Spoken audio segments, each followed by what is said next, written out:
देखिए, मेरा नाम है चंद्रशेखर आजाद और इस देश में ये नाम बड़ा फेमस है। तो मेरे फादर ने कुछ सोच के रखा होगा। अब मेरा प्रयास है कि जो उम्मीदें हमारे लोगों को मुझसे, उसमें मैं खरा उतरूं। तो रावण वो मीडिया ने दिया, मैंने स्वीकार कर लिया। फिर मुझे लगा कि कुछ इस देश के जो बिगड़ेल लोग हैं वो उसका फायदा ना उठा लें, तो मैंने उसको वापसी करा दिया। तो इसलिए आज चंद्रशेखर आजाद है। कभी लगेगा कि रावण की जरूरत है तो फिर लगा लेंगे। तो चंद्रशेखर आजाद अब राजनीति भी करेंगे या इसी तरीके से आंदोलन करते रहेंगे? देखिए, चंद्रशेखर आजाद अभी राजनीति नहीं करने वाले, क्योंकि भीम आर्मी एक बहुत बड़ी टीम है, पूरे देश में काम करती। कल मैं गुजरात था, वहीं से वापस लौटा हूं। तो हम लोग अभी अपनी सोशल मूवमेंट को मजबूत कर रहे हैं और प्रयास कर रहे हैं कि ये मूवमेंट इतनी मजबूत हो जाए कि लोग तानाशाह ना रहे। तो आपने मुझे बुलाया, बहुत बहुत शुक्रिया। अभी स्टेज पर हमने देखा जिग्नेश मेवानी, हार्दिक पटेल थे और उन्होंने कहा कि अब जातिगत राजनीति से उभर कर हमको सामने आना चाहिए। हमको अब लोगों की बात करनी चाहिए, किसानों की बात करनी चाहिए, फिर भले वो किसी भी जाति का हो। जी, क्या आपको लगता है कि अब ये वक्त आ गया है कि इस देश में नए सिरे से राजनीति के बारे में सोचा जाए, नए सिरे से इसके बारे में सोचा जाए, बजाय इसके कि सिर्फ जातिगत राजनीति ही यहाँ पर एक सोल्यूशन के तरह? भाजपा से बड़ी जातिगत राजनीति करता कौन है? अभी देखिए, पूरे देश को पता था कि हनुमान जी किस जाति के हैं। ये तो योगी जी ने बताया। तो जातिगत राजनीति तो वो लोग करते हैं, हम तो 85% की बात करते हैं। इस देश के SC ST OBC minority, transgender, धार्मिक अल्पसंख्यक, सब लोग की बात करते हैं। तो आपने मुझे बुलाया, आपके सवाल बड़े महत्वपूर्ण, लेकिन मैं कुछ प्रकाश डालना चाहता हूं 1 मिनट के लिए। देखिए, भीम आर्मी पूरे देश में स्टूडेंट विंग खड़ी कर रही है, क्योंकि बड़ी समस्या यूनिवर्सिटी और कॉलेज में हो रही है। तो बहुत जल्द हम उसकी घोषणा करने वाले। भीमा कोरेगांव में जा रहा हूं, महाराष्ट्र में। वहां के किसी विधायक ने, कोई मिलन एकबोटे नाम के, जिन्होंने पहले दंगा कराया था, संभाजी भिड़े और वो लोग, तो उन्होंने एप्लीकेशन गिरी कि चंद्रशेखर को रोका जाए। लोकतंत्र है, किसी के बाप का वो नहीं है कि कोई किसी को रोक देगा। मैं जा रहा हूं, सरकार को चाहिए, अगर वो चाहते माहौल खराब ना हो, ऐसे दंगाई लोगों को नजरबंद करके घर में बंद रखे जब तक मैं मारूंगा। ऊना कांड जो हुआ था, पूरे देश ने देखा, सब लोगों को पता था। ऊना कांड में जो पीड़ित थे, 2 साल 4 महीने हो गए। भाजपा का चाल चरित्र देखिए, कहते हैं कि हम दलितों के हितैषी हैं। ना आज तक उनके लिए सरकारी व्यवस्था नौकरी में हुई, ना उनको रोजगार मिला, ना उनके लिए जमीन की जो बात कहती वो नहीं हुई। वो आज उन्होंने कुछ दिन पहले राष्ट्रपति के यहां घेरी एप्लीकेशन कि वो इच्छा मृत्यु चाहते हैं। भीम आर्मी है, हम उनको मरने नहीं देंगे। हम उनके साथ खड़े, उनकी लड़ाई लड़ेंगे, ऊना मार्च करेंगे।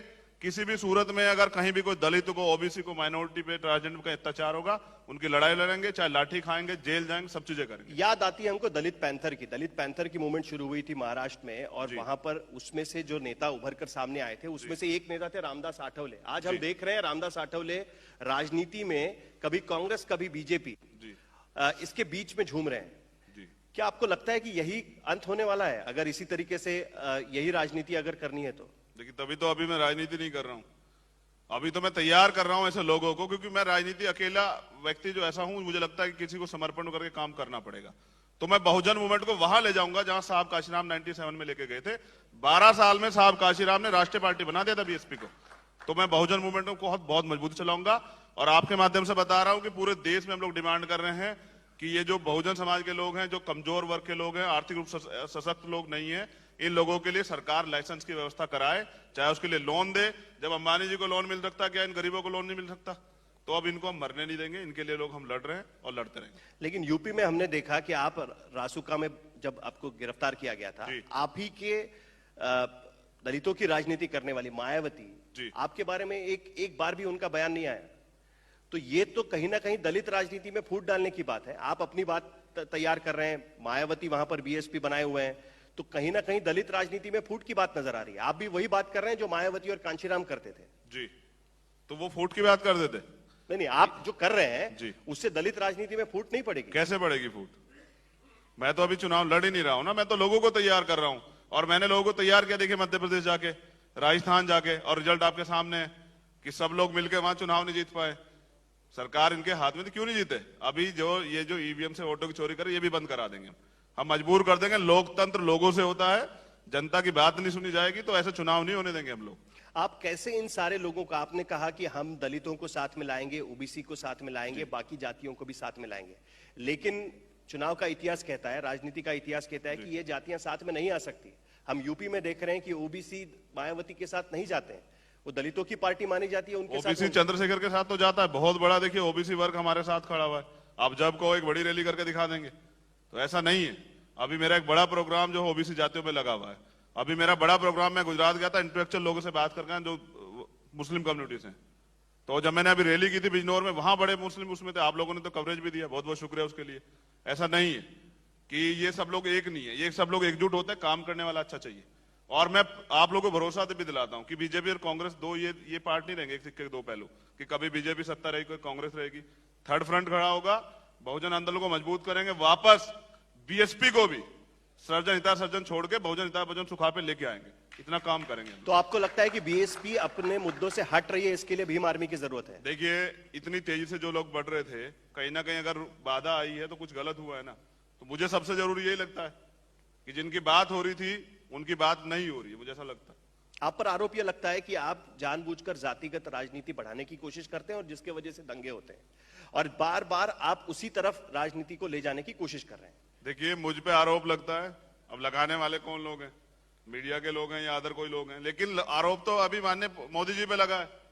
ठगों के सरदार पे, जो गुजरात से जिनको दिल्ली भेज दिया गया, उन पे आरोप लगा है राफेल वाला। तो उनसे तो कभी मीडिया सवाल नहीं करता। मैं चाहता हूं सवाल जो है आरोप प्रत्यारोप उनसे हो जो रूलिंग पार्टी हो, जो सत्ता में बैठे हो। आम आदमी से क्या वो, जो लोग हक की लड़ाई लड़ रहे हैं उनसे क्या वो।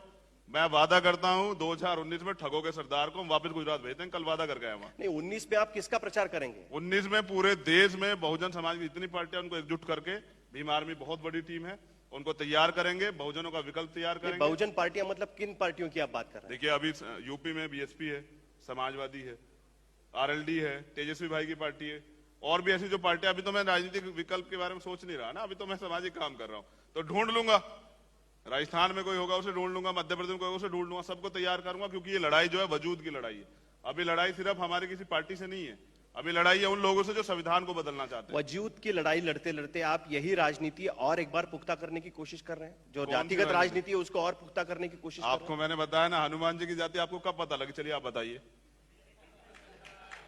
आपकी एज इतनी है, हनुमान जी की जाति कब पता लगी? आपका इशारा है कि बीजेपी दरअसल मैं क्या, आप बता दीजिए ना, जवाब दीजिए, कब पता लगी आपको हनुमान जी की जाति? नहीं, आप खुलकर बोलिए ना, किसके बारे में बात कर रहे हैं? मैं हनुमान जी की जाति के बारे में पूछ रहा हूं, कब पता लगी आपको? नहीं, आप किसके बारे में बात कर रहे हैं? हनुमान जी की जाति के बारे में। आप जाति का आरोप लगा रहे हैं ना मेरे ऊपर। मैं तो पूछ अच्छा, रहा हूं आप एक आपसे। बात बताइए, आज तक में कितने एंकर दलित हैं? चलिए नाम बताइए मुझे आप। नहीं, लेकिन किसी जाति का एंकर होने की वजह से ही उसका ये होगा, ऐसा नहीं, आपको मैं, लगता है? आपने मुझे, आप मेरे ऊपर आरोप लगा रहे हैं ना कि आरोप नहीं, मैं जाति। आपसे पूछ रहा हूँ कि भाई आप पर ये आरोप लगता है, उस पर आपका क्या 85% में 6743 जातियां आती हैं, तो मैं जाति जोड़ रहा हूं।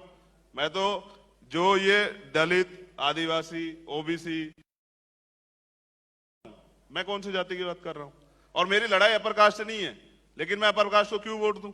मैं क्यों उनको नेता बनाऊं? बाबा साहब ने राजनीतिक अधिकार इतना मजबूत दिया, ये मैं उनको दे दूं क्यों? वही लोग उत्पीड़न करते हैं, वही लोग SC/ST एक्ट का विरोध करते हैं, वही हिस्सेदारी रिप्रेजेंटेशन आरक्षण का विरोध करते हैं, वही लोग अछूत और गैर बराबरी की बात करते हैं। 2016 में उत्तराखंड का जोनसार बाबर एक जगह पड़ती है, भाजपा के सांसद है तरुण विजय, राज्यसभा सांसद, वहां गए थे मंदिर में, खूब पीटा, गाड़ी जलाई, धक्का दिया, और 9 दिन तक मंदिर का शुद्धिकरण गाय के पेशाब से किया। इस देश में आप जाति की बात कर रहे हैं? जाति तो आदमी के माथे पे लिखी हुई है जनाब, कैसी बात कर रहे हैं?